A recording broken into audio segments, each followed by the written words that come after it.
Good evening, I'm Sarah Sapsanamma. Let's begin with the headlines of the hour. All security preparations for by-elections in Ilam and Bajhang complete. Religious and geographic factors considered. President Portal issues permission to deploy Nepal Army. Minister Pushpa Kamal Dahal says the government will take the private sector into confidence and take the country on a journey to prosperity. Adds laws are to be amended to encourage investments.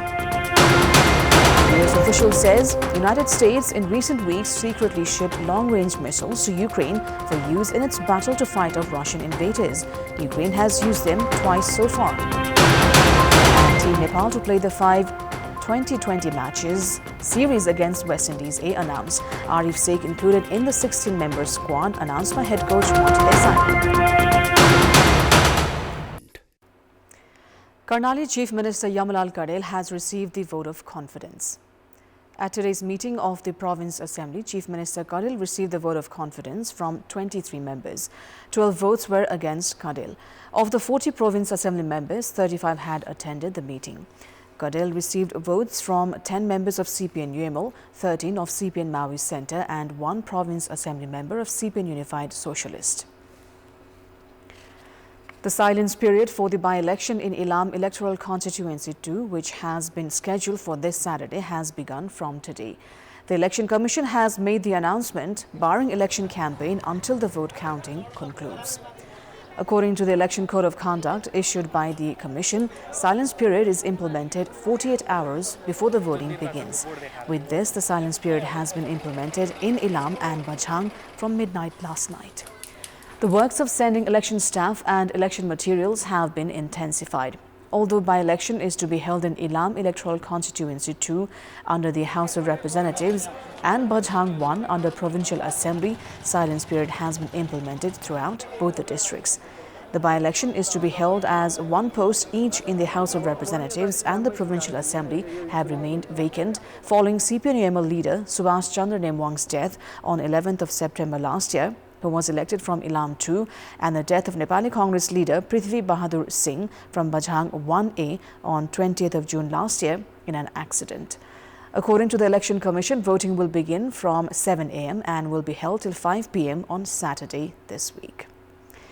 All security preparations for the by-elections in Ilam Constituency 2 and Bajhang Constituency 1 on the 27th of April has been complete. 1,363 police personnel are set to be deployed in Ilam and 1,024 in Bajhang. The Nepal Police Headquarters has anticipated religious violence in Ilam and prepared accordingly. In case of Bajhang, geographical constraints have been put into considerations while forming security plans. 19 voting stations and 37 voting centers in Ilam and 32 of the 93 voting centers in Bajhang have been listed as extra sensitive areas. The police headquarters has said they will use force if anyone attempts to incite violence during the by-election. President Ramchandra Portal has also approved the use of army for the by-elections upon the recommendation of Council of Ministers. President Ramchandra Portal has issued permission to deploy Nepal Army for the by-election in Ilam and Bajhang this Saturday. Based on the recommendation of the National Security Council on 22nd April and the decision of the Council of Ministers, President Portal has issued permission to deploy Nepal Army. The National Security Council had concluded Army had to be deployed to ensure a free and fair environment for the by-election. As per the Constitution of Nepal, the President is the Supreme Commander of the Nepal Army. Prime Minister Pushpa Kamal Dahal has said the government will take the private sector into confidence and take the country on a journey to prosperity.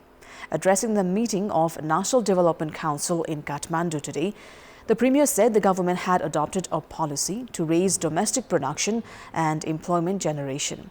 The Prime Minister also said the government is preparing to amend laws to encourage domestic and foreign investments and take the private sector into confidence.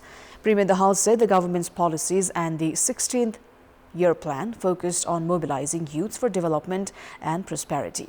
Today's meeting of the National Development Council was called to give a final shape to the 16th plan. It was attended by leaders of political parties, economists, among other stakeholders.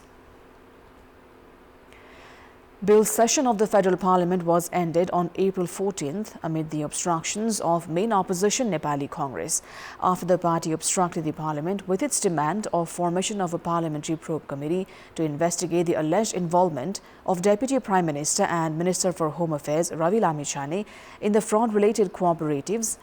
The ruling coalition considered ending the Parliament session as the best option. However, most parliamentary committees shouldering the responsibility of holding discussions on the remaining bills have remained inactive in the past 2 weeks. A total of 24 bills are under consideration at the moment, with the bills related to transitional justice, Commission for the Investigation of Abuse of Authority, Constitutional Council and school education, among others, yet to take the shape of laws. Public have remained at the receiving end. However, following the end of the session, the committees have not been active to seek consensus on the bills with the objective of presenting them in the upcoming session. Lawmakers who should have been holding discussions at the meetings of the committees in the absence of the Parliament session are busy in their electoral constituencies for the by-election. The Federal Parliament has formulated only 4 laws in the period of 15 months. The ruling coalition has been blaming the parliamentary committee chairs for their poor performance. Bills introduced by the government are under consideration at 6 committees of the lower house.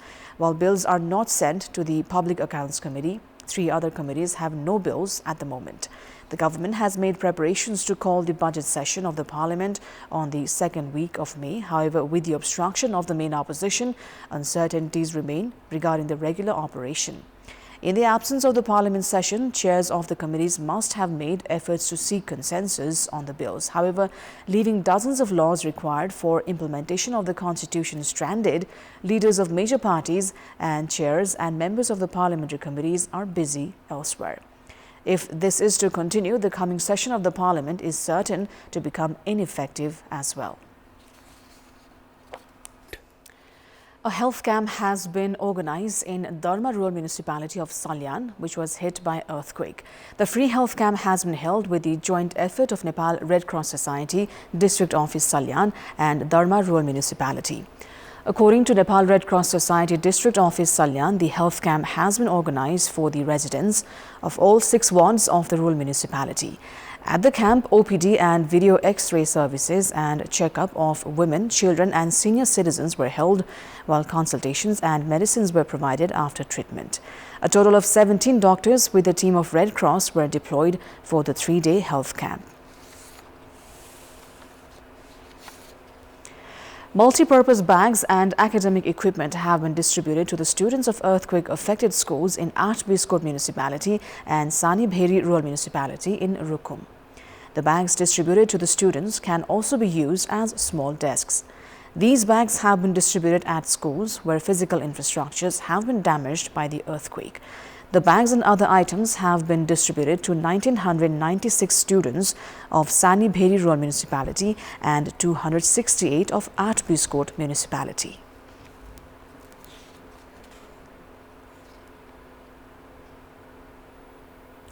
It is now time for our segment Public Pulse, where you text us with your opinion. The question is, what do you term the talks about return of former President Vidya Devi Bhandari to active politics? Your options are A, normal, B, against the Constitution, and C, drawing controversy. The voting is on. Type NEWS, select your option A, B or C and send it to 34001 to share your opinion with us. Time now for international update.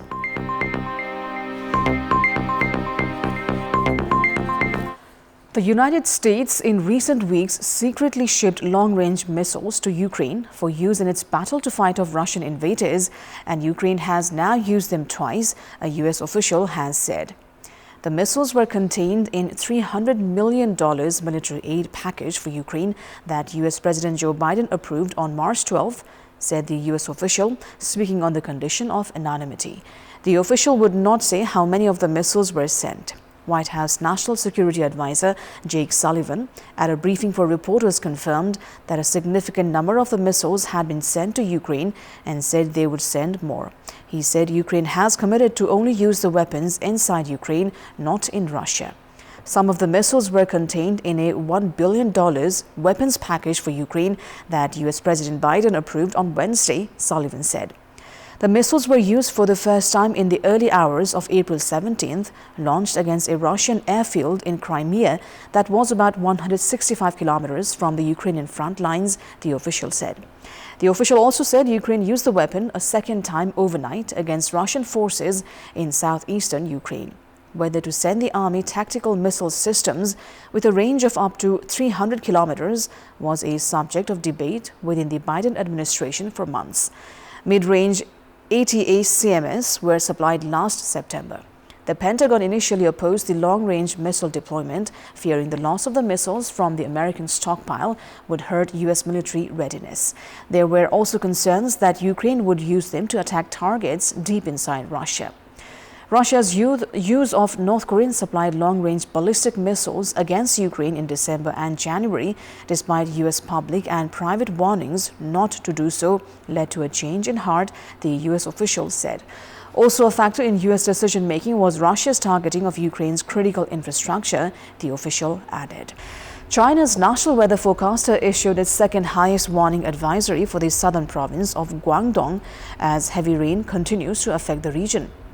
The agency predicted 33 millimeters of short-term heavy rainfall for the area already battered by record-breaking rains that began last Thursday.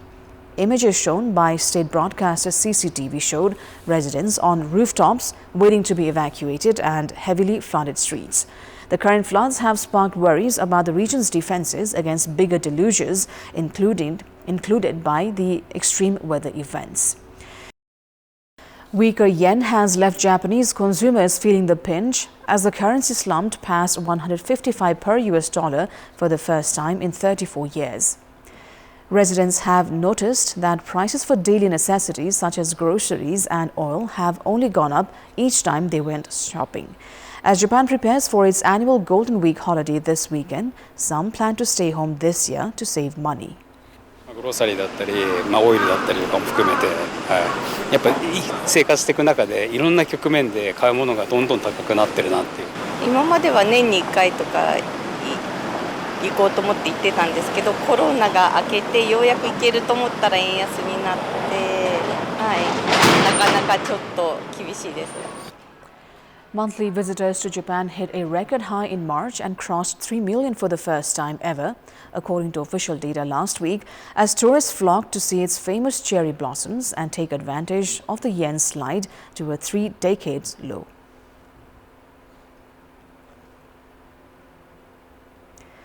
Engineers at Columbia University's Creative Machines Lab have developed Emo, a robot capable of mimicking human facial expressions.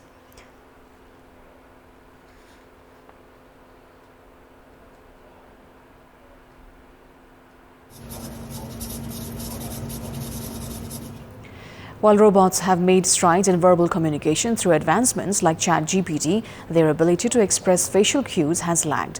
The researchers believe Emo is a significant advance in non-verbal communication between humans and robots.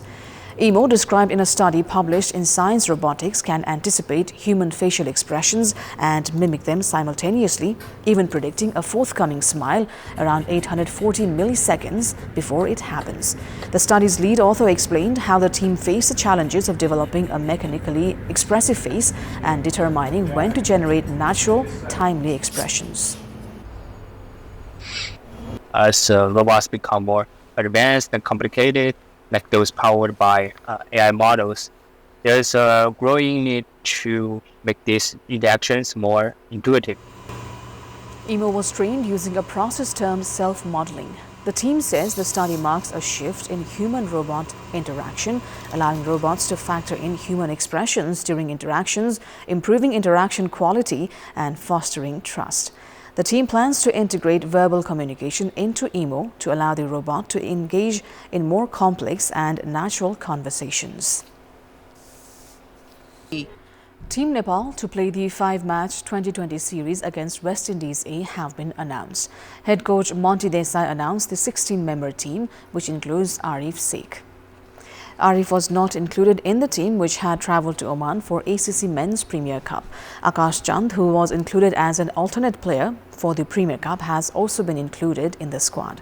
The team led by skipper Rohit Paudel includes Dipender Singh Aidi, Asif Sheikh, Kushal Bhurtel, Gulshan Jha, Kushal Malla, Anil Shah, Sandeep Jora, Lalitraj Bansi, Karan Kesi, Sompal Kami, Pratish GC, Abhinas Bohra and Vivek Yadav. The series between Nepal and West Indies A begins this Saturday. The squad of West Indies A arrived Nepal yesterday with 12 players who have already featured for the West Indies senior team. This series is important for Team Nepal ahead of the T20 World Cup. Following poor performance in Oman, Nepal missed the opportunity of securing their spot in the Asia Cup and Emerging Teams Asia Cup, and the Rhinos will be looking forward to making a comeback.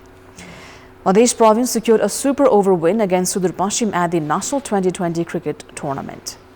In the match played at Mulpani, Madhya were put to bat first, where they posted 121 runs for the loss of 7 wickets in 20 overs. Rohan Bika top scored with 46 runs, while skipper Rahul Mandal added 23. Abhishek Tiwari remained unbeaten at 21 runs. Naren Saud, Hemant Dhami and Sher Malla picked 2 wickets each, while Narayan Joshi had 1 scalp. In reply, Sudur Pashchim also posted 121 runs for the loss of 8 wickets in 20 overs. Basant Khatri top scored with 38 runs. Kiran Thagunna remained unbeaten at 23, while Abhishek Pal scored 22. Ranjit Kumar was the pick of the Madhya bowlers with 3 wickets. Vishal Sushling had 2 scalps, and Abhishek Tiwari and Samsad Mansoori shared a wicket apiece. In the super over, Sudur Pashchim scored 7 runs, losing a wicket, while Madhya chased the target also by losing 1 wicket. That is all for the moment. Thank you for watching. Bye for now.